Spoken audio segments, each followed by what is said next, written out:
प्रिय भक्तगण, आप सभी का स्वागत है हमारे YouTube चैनल धर्म पर।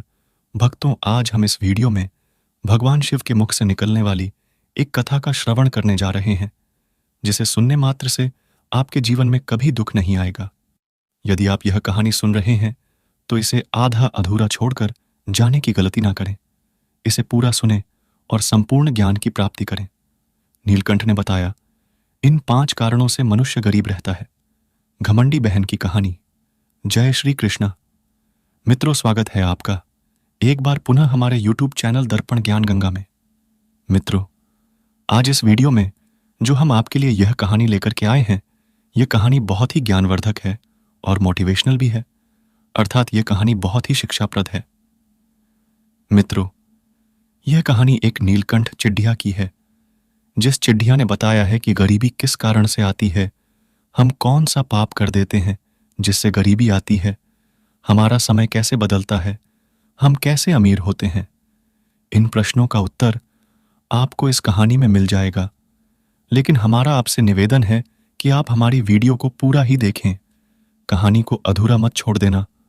और यदि आप हमारे इस चैनल पर नए मेहमान दर्शक बनकर के आए हैं, आपने अभी तक हमारा चैनल सब्सक्राइब नहीं किया है, तो आपसे मित्रों निवेदन है कि आप हमारे चैनल को भी सब्सक्राइब कर लेना, बेल आइकन घंटी को भी जरूर दबा देना। तो चलिए मित्रों, अब शुरू करते हैं यह कहानी। प्रिय दोस्तों, एक समय की बात है, एक जंगल में नीलकंठ और नीलकंठ की पत्नी बैठे हुए थे। नीलकंठ की पत्नी अपने पति से बोली, पिताजी, लोग इतने गरीब क्यों होते हैं? ऐसे कौन से कर्म करते हैं जिससे वह गरीब रह जाते हैं? लेकिन एक भाई बहन का रिश्ता ऐसा है जो कि चाहे गरीब हो चाहे अमीर हो, वह कभी नहीं टूटता है। दोस्तों, यह बात सुनकर के नीलकंठ बोला, ऐसी कोई बात नहीं है। आज की दुनिया में पैसा ही सब कुछ है, चाहे बहन हो चाहे भाई। पैसा नहीं है तो कोई किसी का नहीं है। नीलकंठ की पत्नी यह बात मानने को दोस्तों तैयार नहीं थी। वह कह रही थी, नहीं, चाहे कुछ भी हो जाए, भाई बहन का रिश्ता एक पवित्र रिश्ता है। वह गरीबी अमीरी नहीं देखता अपनी पत्नी की। दोस्तों, यह बात सुनकर केतकी नीलकंठ बोला, ठीक है, तुम्हें यह मेरी बात मत मानो। मैं तुम्हें एक कहानी सुनाता हूं जिससे तुम्हें मेरी बात समझ में आ जाएगी। अब मेरी कहानी तुम ध्यान से सुनो। प्रिय दोस्तों, तभी नीलकंठ कहानी सुनाने लगता है और उसकी पत्नी जो थी कहानी को सुनने लगती है। नीलकंठ कहता है, हे बद्री, बहुत समय पहले की बात है। किसी गांव में एक गरीब किसान रहता था और उसकी एक पत्नी थी। उसके 2 बच्चे थे, एक लड़ढाका, एक लड़ढीकी। भाई अपने बच्चों से बहुत ही प्यार करता था। उसके लड़ढाके का नाम रामू था और लड़ढाकी का नाम राधा था। उसकी लड़ढाकी देखने में बहुत ही सुंदर थी। धीरे धीरे दोनों बच्चे बड़ाढ़े होने लगते हैं। जब लड़ढाकी जवान हो जाती है तो वह बहुत ही सुंदर और सुशील होती है।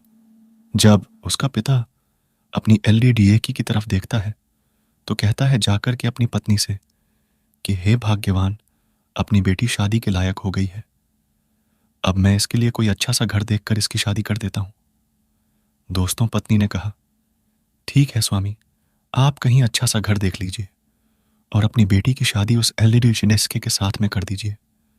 भाइयों, मैं अपनी LDDAकी के लिए लड़ढीका देखने के लिए जाता है और भाई पड़ोस के गांव में बाढ़े घराने में अपनी लड़ढाकी का रिश्ता तय कर देता है। उसकी लड़ढाकी सुंदर और सुशील को देख करके लड़ढाके वाले उसे पसंद कर लेते हैं।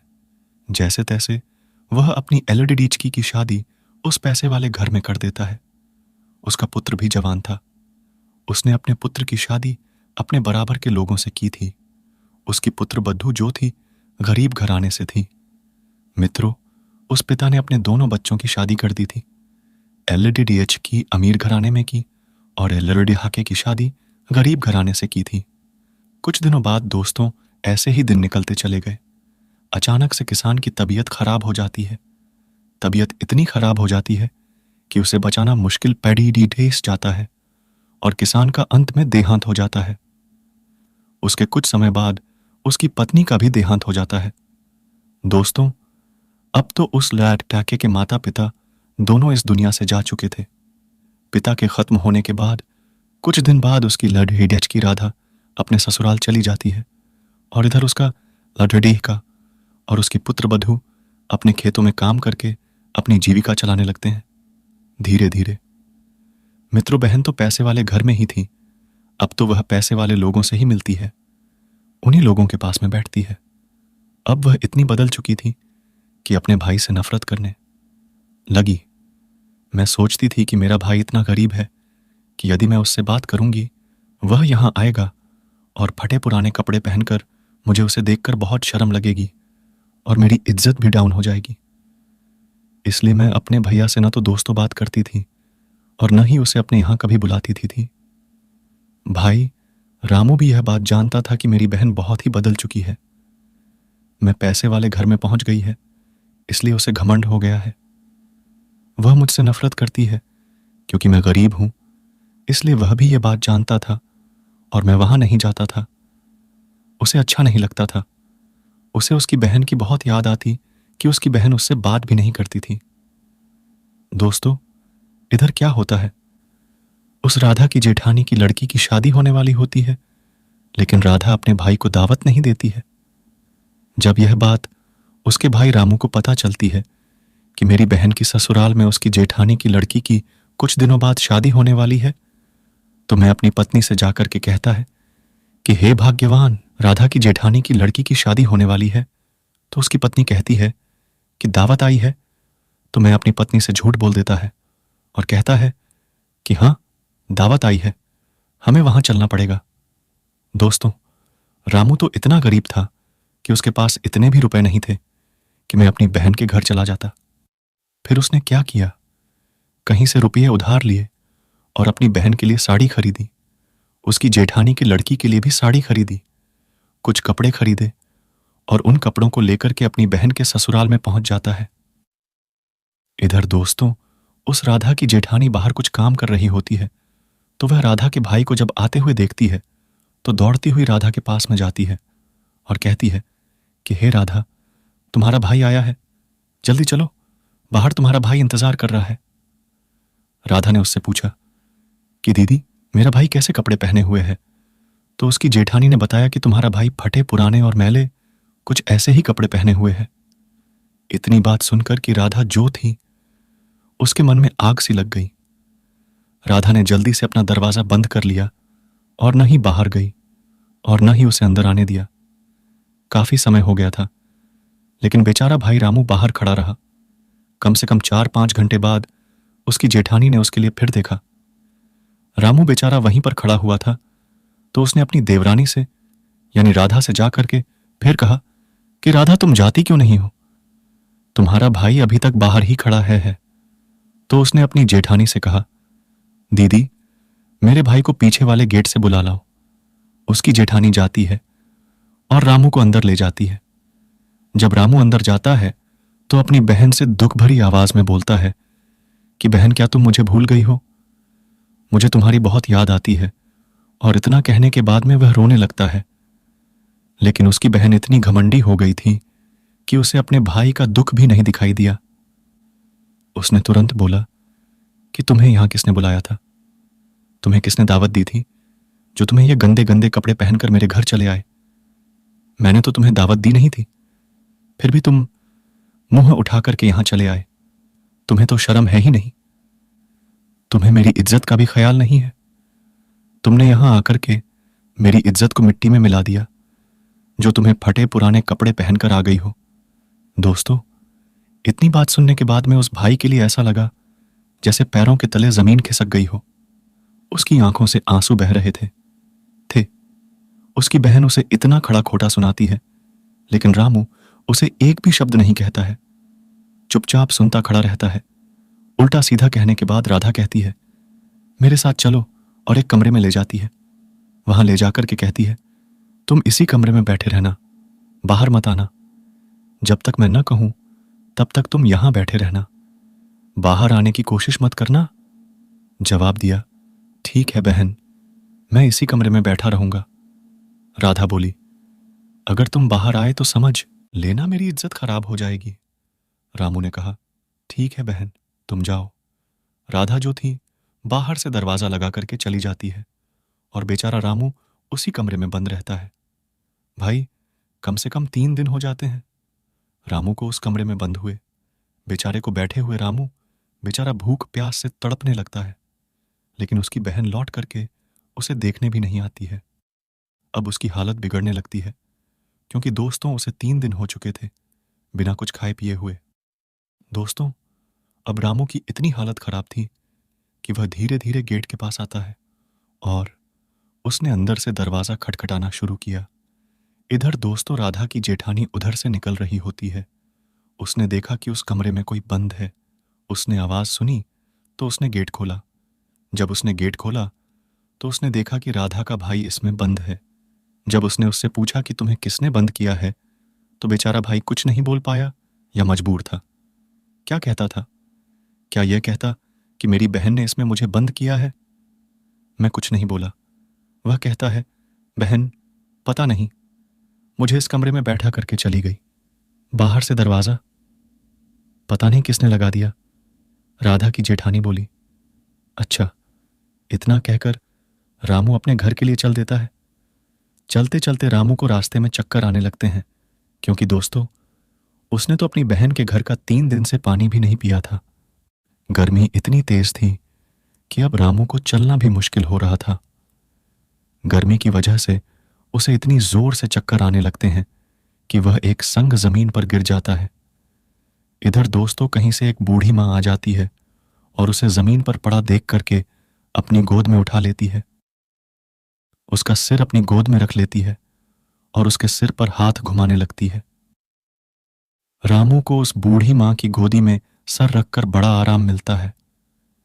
कुछ देर आराम करने के बाद जब रामू की आंखें खुलती हैं तो वह देखता है कि वह बूढ़ी मां की गोदी में सिर रखकर लेटा है। वह उठता है और बूढ़ी मां को प्रणाम करता है।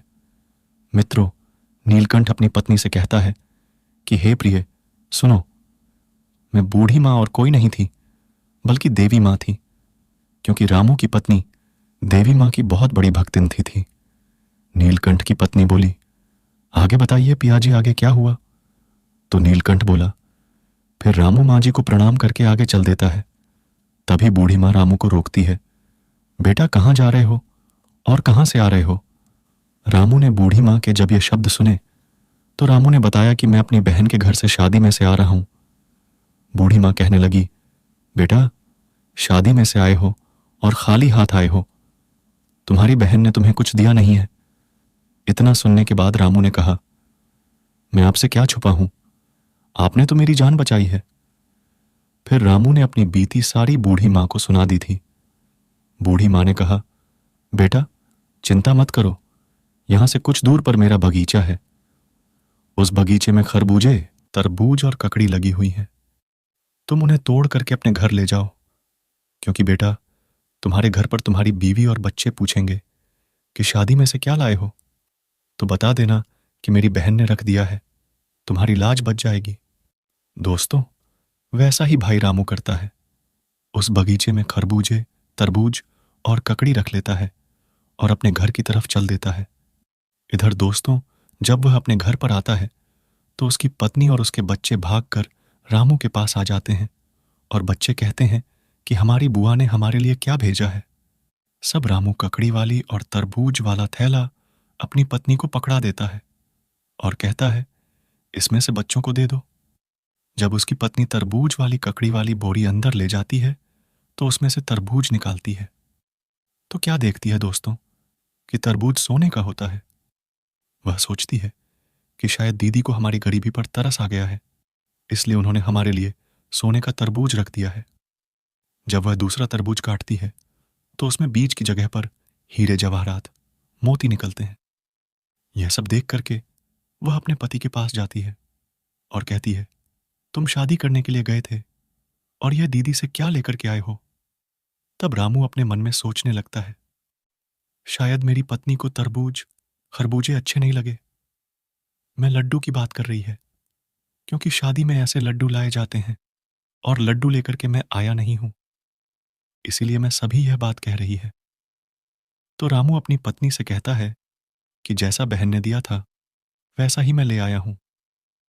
मैंने खोल करके नहीं देखा उसमें क्या क्या आया है। तभी रामू की पत्नी रामू को अंदर ले जाती है और जब वह अंदर जाता है तो क्या देखता है वहां तो सोने के तरबूज और हीरे जवाहरात हैं। अब रामू समझ जाता है कि वह और कोई नहीं, जो हमारी पत्नी देवी माँ की पूजा करती है। वही देवी माँ हमें रास्ते में मिली है और उनकी ही यह कृपा है। लेकिन दोस्तों, यह सोचने के बाद में रामू ने यह बात अपनी पत्नी को नहीं बताई। देवी माँ वाली बात रामू ने अपनी पत्नी को नहीं बताई। उसकी पत्नी तो यही जानती थी कि यह सब उसकी ननद ने किया है। वह अपनी ननद के लिए बहुत धन्यवाद देती है और कहती है कि ननद हो तो ऐसी, भगवान हर किसी को ऐसी ननद दे। मैंने कुछ अच्छे कर्म किए होंगे जिससे मुझे ऐसी ननद मिली है। अब दोस्तों, रामू सोने के तरबूज और हीरे जवाहरात लेकर बाजार में सुनार के पास जाता है और वहां उन्हें बेंच करके अपने लिए बहुत अच्छा घर बनवाता है।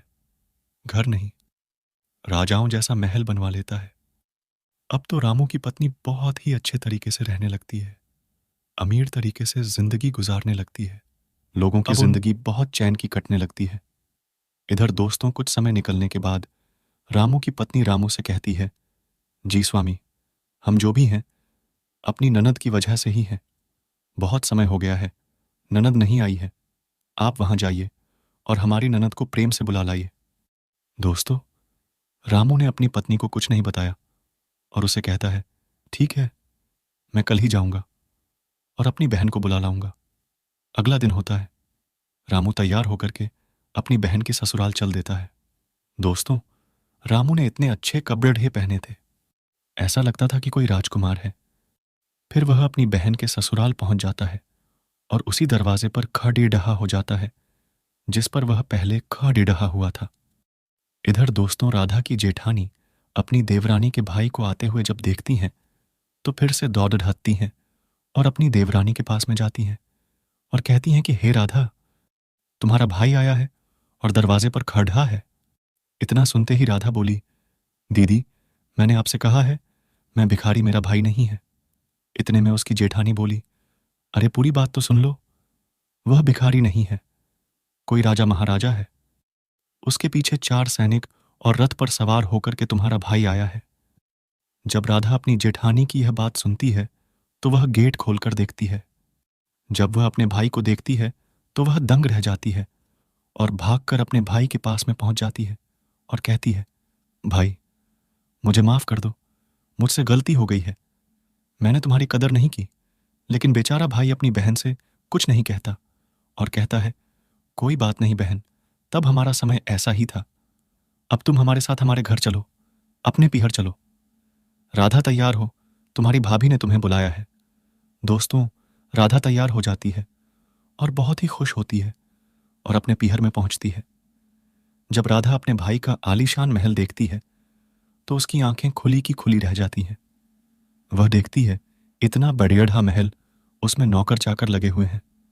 जब रामू की पत्नी को पता लगता है कि उसकी ननद आ गई है, तब वह दौड़ डहा करके आती है और अपनी ननद के लिए बहुत सम्मान सहित अंदर महल में ले जाती है। बहुत सेवा करती है, क्योंकि दोस्तों, उसे यही लगता था कि आज जो भी है मेरी ननद की वजह से ही यह सब है। मैं सोचती थी, हमारी गरीबी में हमारी ननद ने ही हमारा साथ दिया है। दोस्तों, रामू की बहन को रहते रहते काफी समय हो जाता है और रामू की पत्नी उसकी बहुत सेवा करती है, उससे एक भी काम नहीं करवाती है। एक दिन दोस्तों, रामू की बहन रामू से कहती है कि हे भाई, अब मैं अपने ससुराल जाना चाहती हूं, बहुत दिन हो गए हैं। रामू ने कहा, ठीक है बहन, हम तुम्हारी तैयारी कर देते हैं। दोस्तों, रामू अपनी बहन के जाने के लिए तैयारी करता है और उसके लिए हीरे जवाहरात देता है और बहुत सारा धन भी उसे दे देता है। बहुत सुंदर साड़ी लेकर के आता है जिसमें हीरे जवाहरात मोती लगे हुए होते हैं और अपनी बहन के लिए बहुत सुंदर पैरों में पहनने वाली चप्पल लेकर के आता है, उसमें भी हीरे जवाहरात जड़े होते हैं। दोस्तों, यह सब देखने के बाद में बहन की आंखों में से आंसू निकलने लगते हैं। वह रोने लगती है। जब उसकी भाभी ने पूछा, दीदी आप क्यों रो रही हो, यह सब आपका ही तो है। क्योंकि दोस्तों, रामू ने कभी अपनी पत्नी के लिए यह नहीं बताया था कि यह किसकी कृपा से है। उसे कुछ नहीं पता था। उसकी ननद बोलती है, हे भाभी, मैं समझी नहीं, आप कहना क्या चाह रही थी। तब उसकी भाभी बोली, दीदी, आपने ही तो सोने के तरबूज और हीरे जवाहरात अपने भाई को दिए थे शादी में। यह सुनकर उसकी बहन चौंक जाती है और कहने लगती है, भाभी आपसे कोई गलती हुई है, आपसे कोई भूल हुई है, आपके लिए कोई गलतफहमी हुई है। मैंने तो हीरे जवाहरात नहीं दिए। यह सब सुनकर के उसकी पत्नी और दंग रह जाती है। आपने नहीं दिए? जवाब दिया, हाँ भाभी, मैंने कुछ नहीं दिया था। तब वह रामू को बुलाती है और रामू से कहती है, क्यों, आपने तो बताया था कि यह सब दीदी ने किया है। तभी रामू कहता है, नहीं, यह सब दीदी ने नहीं किया है। मुझे एक रास्ते में बूढ़ी माँ मिली थी जिनकी आप पूजा करती हो, दिन रात सेवा करती हूं। उन्हीं बूढ़ी माँ की कृपा से, जो साक्षात देवी थीं, उन्हीं की कृपा से यह सब कुछ हुआ है। उन्हीं ने मेरे लिए तरबूज और खीरे दिए थे। मैंने अपनी बहन की इज्जत के लिए, लाज के लिए तुम्हारे सामने झूठ बोल दिया और मैंने तुम्हें नहीं बताया। दोस्तों, अपने भाई के ऐसे शब्द सुनकर की बहन जो थी वहां पर गिर जाती है, पछाड़ खा करके, और अपने कर्मों पर दुखी होने लगती है और बहुत रोती है। तब उसकी भाभी ननद के लिए हाल ही दी है सीने से लगा लेती है, आंसुओं को पोंछ देती है और कहती है, नहीं, आप मत रोइए, ये भी तो आपकी ही कृपा है। अगर आप हमारे पति के लिए, जो आपके भाई हैं, वहां से घर से नहीं निकालते, इस तरीके से उनकी बेइज्जती नहीं करती, तो शायद देवी माँ इस तरीका से ऐसी कृपा नहीं करती। इसलिए आपका एहसान है, और मैं एहसान मानती हूं कि आप अपने घर से अपने भाई के लिए नहीं निकालते, तो मैं यहां तक नहीं पहुंच पाता और ये सब कुछ नहीं होता। इसलिए आपका बहुत बड़ा एहसान है। दोस्तों, भाभी के ये शब्द सुनकर के मैं बहुत रोती है और फिर चेहरे पर थोड़ी खुशी भी आ जाती है। उसके बाद में बहुत सारा धन, दौलत, हीरे जवाहरात वह भाई अपनी बहन को देकर के और हंसी खुशी वहां से विदा कर देता है। वह राधा अपनी ससुराल में चली जाती है, जिसके पास हीरे जवाहरात, जड़े हुए आभूषण को देख करके उसके ससुराल वाले दंग रह जाते हैं और उस घमंडी बहन का सिर जो है वह नीचा हो जाता है। भाई अपने पुराने घमंड को सोच करके बहुत पश्चाताप करने लगती है। तो दोस्तों, ये थी कहानी घमंडी बहन की। नीलकंठ अपनी पत्नी से कहता है, हे प्रिय, अब तो तुमने सुना है कि इस गरीबी में ना तो कोई किसी की बहन होती है और ना कोई किसी का भाई होता है। रिश्ता तभी तक चलता है इस दुनिया में जब तक पैसा है, जब तक दौलत है। और अगर जिस इंसान के पास में दौलत नहीं है, पैसा नहीं है, वह गरीब है, उसके घर पर खाने के लाले पड़े हुए हैं, तो ना तो कोई किसी का भाई है, ना कोई किसी की बहन है। भाई बहन को नहीं मानती और बहन भाई को नहीं मानता। इस तरीके से ये रिश्ते जब तक चलते हैं जब तक पैसा है, और अगर पैसा नहीं है, मनुष्य गरीब है, तो ये रिश्ते भी नहीं चलते हैं।